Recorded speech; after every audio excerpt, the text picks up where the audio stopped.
Welcome back to Indianomics. We are in conversation with Samiran Chakrabarti of Citi, Chetan Ahia of Morgan Stanley, and Mr. Ajay Srivastava, the founder of Global Trade Research Initiative, on how the threatened President Trump tariffs may impact India and which parts of India. Chetan, Mr. Srivastava and Samiran, thank you very much for your patience. Chetan, I want to ask you, as a person who's looking at the entire continent, the Asian continent, do you think they will go as the US administration will go that granular, product-wise, country-wise? Or is it more likely to be, okay, China 10%, India another 8%, Vietnam is in a surplus, probably Thailand and Korea another 4%. Is it more likely to be in that way? I think there is a high possibility that it is that way. Like if you just recall what happened in 2018-19 with China, they did go sector by sector. So I think for the countries where they have significant size of imports, which includes India, I would say, $80 billion is not a small number. I think they may go at least focus in on a few sectors. Maybe there is like a groups of sectors, so you don't go hundreds of sectors, but you can sort of have some high-level groups like 4 or 5 groups, which could be lumped into one category. But there could be differential tariffs. If that's your question, then yeah, the answer is that there could be differential tariffs on different segments. Okay, so different tariffs for different countries, and within countries, different tariffs for different sectors. That perhaps is the upshot you're looking at, right? That's right. Okay, Mr. Srivastava, what's your sense? I would still think, as you point out, for a buyer, it is chaotic because you don't know whether you're getting, how do you get from the cheapest source? It'll be very difficult, and there will always be country hopping.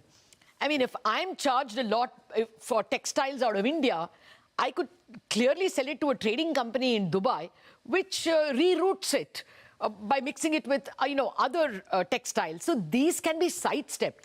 What, according to you, a government would do if you were in their shoes, from the US point of view? US government? Yes. How would they tax us? Would they say all aluminium, all steel, all textiles, all agriculture, irrespective of country? Or will it be country-wise? Or as Chetan says, both country-wise and sector-wise? Lata, they have to first update their database.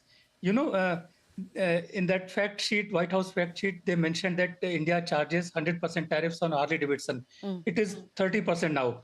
Okay, so 70% gap is there. Mr. Trump on 13th February with our Prime Minister's meeting, he said our deficit is $100 billion. It's $41, $42 billion. So they are wrong on a big data. I don't think they will be risking going at the product level or even at the subsector level. They may be going at the industry level or the agriculture level so that they cannot be challenged. Of course, they will be challenged. But if they go at a finer level, the risk for challenges proving them wrong will be increasing. And I think their basic data set needs a lot of revisions. Okay. So your best guess is that nothing much happens on April 2nd, Mr. Srivastava? No, they will be announcing maybe one particular set of tariffs for agriculture, one for entire industry, maybe. Okay, that's the more likely outcome.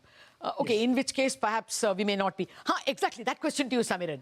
Assuming that there is more of a macro tariff, what is the impact on, say, our current account deficit or on our export performance? So we're all working with slightly different numbers, but our sense is that the current tariff gap is about 8% or so. And then you are on a bit of a guesswork on how much of these tariff increases, hypothetically, would be passed on as higher prices. Because there is always a possibility that companies absorb some of these tariff increases and actually the prices don't go up that much. But assuming full pass-through of these tariff increases, that this entire 8% increase gets translated into 8% higher prices, and then assuming some price elasticity of export estimates that we have from the past. Again, it's very obvious that not all sectors will have exactly the same price elasticity, so we are making sweeping assumptions here. But if you do that, then probably you end up with something like a $7 billion impact on our exports coming out of the tariffs being equalized at a very top level. Oh, that's what 1% of our total exports. I mean, that's not going to hurt, right? Yeah, I mean, there are different ways to look at it. It's also possible that some of this exports gets channelized to other countries, Okay. especially if there are differential tariffs among in different countries. Then in some sectors, India could benefit as well. Okay. So I'm this is such a assuming- big no. general equilibrium problem Yeah. that it's very difficult to do this ceteris paribus analysis that just one tariff rate change and we can estimate what the impact would be. So I'm putting this as a very tentative estimate and not really something which we can hang on. I sympathize entirely. We are dealing in very, very speculative assumptions.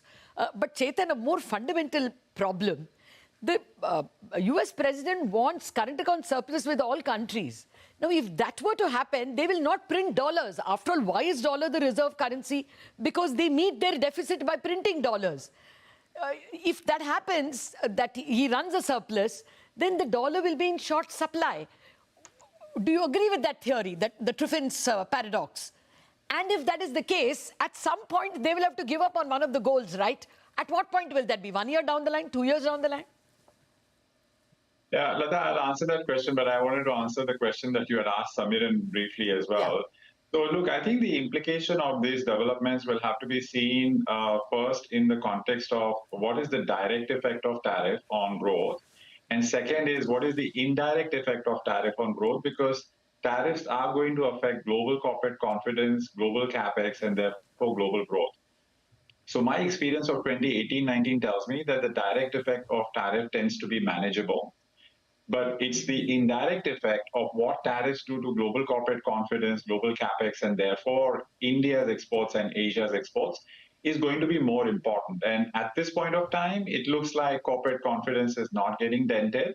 But if you could persist with this approach of levying tariffs every day on different sector, different country, then at some point of time, that's the risk to be watched. And I would be worried about India's growth more if you do see a broad-based global trade slowdown rather than just the direct effect of tariffs on India. Then going back to your second question, or the first question to me, Yeah. look, I think it's a complex situation. There is also a capital flow into the U.S., which is there because the U.S. growth story is strong. So, you know, it's a reserve currency. You don't need to have your balance of payment being balanced. So I'm not worried that much about the reserve currency status being addressed or threatened because of current account movement. But in any case, you know, we'll have to see whether U.S. current account deficit actually narrows because of all the effort that the tariffs are taking up. Because if you look at 2018-19, U.S. trade deficit overall was around 4% of GDP. And that is exactly where we are, despite whatever tariffs were imposed in 2018-19. So tariffs are not necessarily going to fix that trade deficit that U.S. runs. And in my report today, I'm highlighting ultimately, you know, the other way to look at current account balance is saving minus investment. And so what U.S. is doing is running its saving rate relatively lower than its investment, and that's why it's running current account deficit. So if it does want to fix it, then you also have to improve your saving balance. And you may also impact your growth if you know, you start exporting your savings. So those macro considerations also come into play. But as you say, at the end of the previous round of tariff hikes, the US current account deficit did not change at all. So perhaps we are discussing this a bit too early. Perhaps we are worrying a bit too early. We will come back to you on March 12th, on April 2nd, to check back how much the US government is actually imposing tariffs, so whether the can gets kicked further forward because you're negotiating with all these countries. On that tentative note, Samiran, Mr. Srivastava and Chetan, thank you very much indeed for informing us on all the things that we should worry about and should not on the US-India tariff issue. Thank you for watching this edition of India Dominance.